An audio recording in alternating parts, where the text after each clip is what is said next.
শুরু করছি আজকের গল্প শীর্ষেন্দু মুখোপাধ্যায়ের লেখা শিবেনবাবু ভালো আছেন তো। হরসুন্দরবাবু একটু নাদুস নুদুস ধীর স্থির শান্ত প্রকৃতির মানুষ। তিনি কোচা দুলিয়ে ধুতি পরেন, ফুল হাতা জামার গলা অবধি বোতাম আটেন, কখনো হাতা গোটান না। শীত গ্রীষ্ম সবসময় তিনি হাঁটু অবধি মোজা আর পামসু পরেন। তার বেশ মোটা একজোড়া গোঁফ আছে, চুল পরিপাটি সিথি। হরসুন্দরবাবু খুব নিরীহ মানুষও বটে। সেদিন মাসের 1 তারিখ। হরসুন্দরবাবু সেদিন বেতন পেয়েছেন, সন্ধেবেলা বাড়ি ফিরছেন।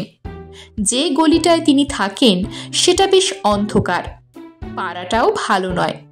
হরসুন্দরবাবু গলিতে ঢুকে কয়েক পা এগোতেই 3টে ছোকরা তাকে ঘিরে ফেলল। একজন বুকে রিভলভার ঠেকালো, একজন পেটে এবং অন্যজন পিঠে 2টো ছোরা ধরল। রিভলভারওয়ালা বলল, চেঁচাবেন না, যা আছে দিয়ে দিন। হরসুন্দরবাবু খুবই ভয় পেলেন। ভয়ে তার গলা কাঁপতে লাগলো। বললেন, প্রাণে মেরো না ভাই, দিচ্ছি। মাইনের পুরো টাকাটা নিয়ে 3জন হাপিস হয়ে গেল। হরসুন্দরবাবু ভয়ে চেঁচামেচি করলেন না, যদি তারা ফিরে আসে। বাড়িতে ফিরেও কারো কাছে ঘটনাটা প্রকাশ করলেন না। ভাবলেন এ মাসটা ধার দেনা করে চালিয়ে নিলেই হবে। তা নিলেনও হরসুন্দরবাবু। একটা মাস দেখতে দেখতে চলে গেল। আবার 1 তারিখ এলো। হরসুন্দরবাবু আবার বেতন পেলেন। ফেরার সময় যখন গলির মধ্যে ঢুকলেন তখন আচমকা ফের 3টে লোক তাকে ঘিরে ধরল। বুকে রিভলভার, পিঠে পেটে ছোরা। রিভলভারওয়ালা বলল, যা আছে দিয়ে দিন, চেঁচাবেন না। হরসুন্দরবাবু ফের ভয়ে কাঁপতে কাঁপতে বললেন, প্রাণে মেরো না ভাই, দিচ্ছি। মাইনের টাকা নিয়ে লোক 3টে হাপিস হয়ে গেল। হরসুন্দরবাবু এবারও বাড়ি ফিরে কাউকে কিচ্ছু বললেন না। ভাবলেন এ মাসটাও কোনো রকমে চালিয়ে নেবেন। কষ্ট হলো যদিও, কিন্তু হরসুন্দরবাবু চালিয়ে নিলেন। ফের 1 তারিখ এলো। হরসুন্দরবাবু বেতন পেলেন। বাড়ি ফেরার সময় অন্ধকার গলিতে ঠিক আগের মতোই 3টে লোক ঘিরে ধরল তাকে। বুকে পিঠে পেটে ঠিক একই জায়গায় রিভলভার আর ছোরা ধরল। একই কথা বলল এবং বেতনের টাকাটা নিয়ে হাওয়া হলো। হরসুন্দরবাবুর আজ চোখে জল এলো। বাড়ি ফিরে তিনি গুম হয়ে রইলেন। রাতে ভালো করে খেলেন না। গভীর রাতে তিনি ছাদে উঠে চুপ করে আকাশের দিকে চেয়ে অসহায়ভাবে ভাবলেন, কি যে করব বুঝতে পারছি না। কাছে পিঠে কে যেন একটা হাই তুলল। তারপর আঙুল মটকানোর শব্দ হলো। তারপর বলল, হরি হরি। হরসুন্দরবাবু চারিদিকটা চেয়ে দেখলেন। ছাদ জনশূন্য। শীতকালের গভীর রাত্রে ছাদে আসবেই বাকি। তিনি কাপা গলায় জিজ্ঞেস করলেন, আপনি কে? ভেবে দেখতে হবে হে, ভেবে দেখতে হবে। তার মানে? কতবার জন্মেছি তার কি হিসেব আছে? কোন জন্মে কে ছিলুম তা যে গুবলেট হয়ে যায় বাপ। এ জন্মে বিশু তো ও জন্মে নিতাই, পরের জন্মে হয়তো চিনেম্যান চাইছুই। আপনি কোথায়?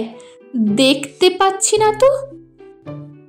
গলার স্বরটা খিচিয়ে উঠে বলল, দেখার চোখ আছে কি তোমার যে দেখবে? সারাদিনই তো তোমার ধারে কাছে ঘুরঘুর করি, দেখতে চেয়েছো কি কখনো? আগে আমি যে কিছু বুঝতে পারছি না, ভয় পাচ্ছি, মাথা ঝিমঝিম করছে। মোলো, এ যে ভালো করতে এসে বিপদ হলো। আপনি কি চান?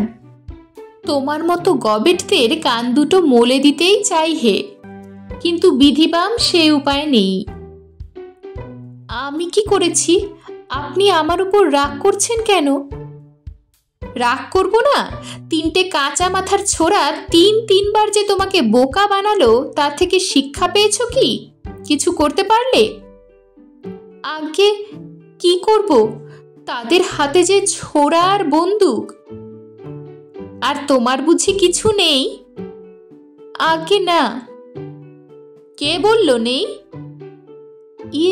মানে আমার বন্দুক, পিস্তল বা ছোড়াছুরি নেই, তবে আমার গিন্নির একখানা বটি আছে, আর আমার ছেলে ভূতর একটা পেন্সিল কাটা ছুরি আছে, আর আমার মায়ের বেড়াল তাড়াবার জন্য একখানা ছোট লাঠি আছে।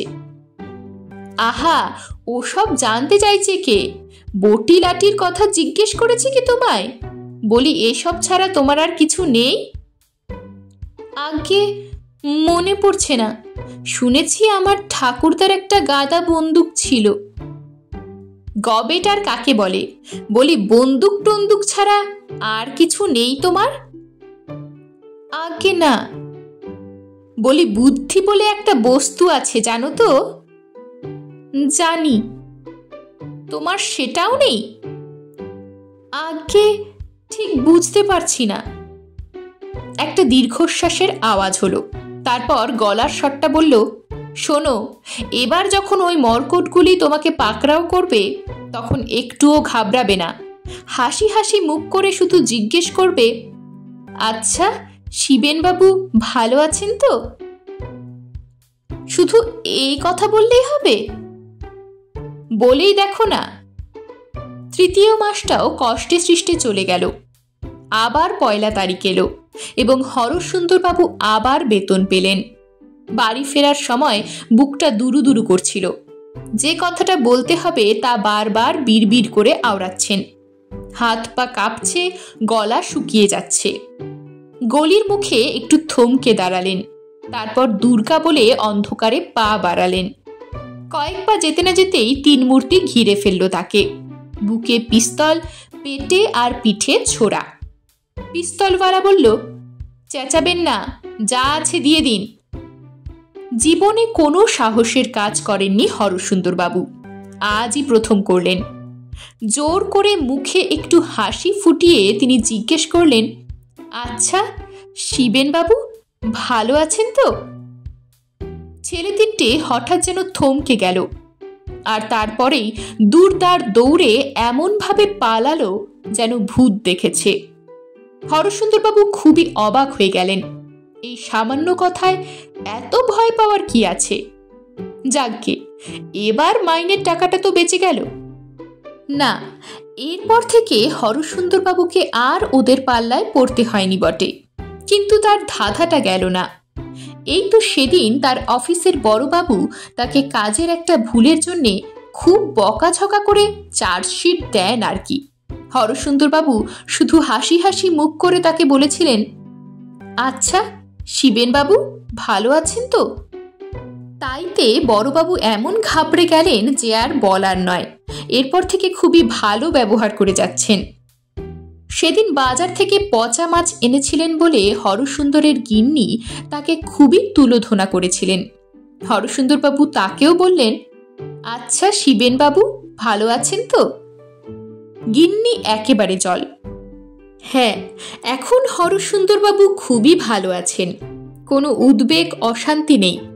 বিপদ দেখা দিলেই তিনি শুধু বলেন, আচ্ছা শিবেনবাবু ভালো আছেন তো? মন্ত্রের মতো কাজ হয়। এরকমই আরো সব গল্প পেতে চ্যানেলটিকে সাবস্ক্রাইব করে দেবেন। আর গল্পটি যদি ভালো লেগে থাকে তাহলে লাইক, শেয়ার আর কমেন্ট করে দেবেন।